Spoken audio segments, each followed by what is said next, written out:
is the 3Doodler, the world's first 3D printing pen. What it essentially is all the best parts of a 3D printer working to a pen, which allows you to freely draw any object in plastic.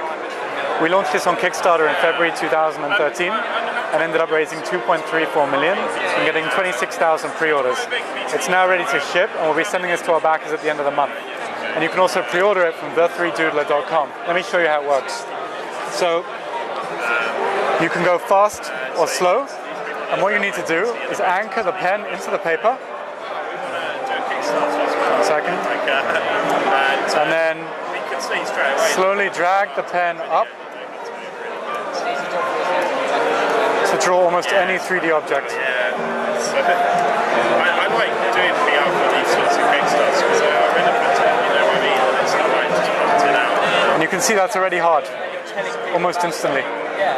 You can also doodle off a stencil, like this one, and create objects in 2D.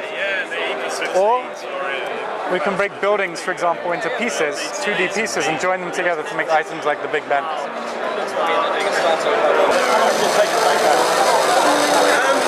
got to say, guys,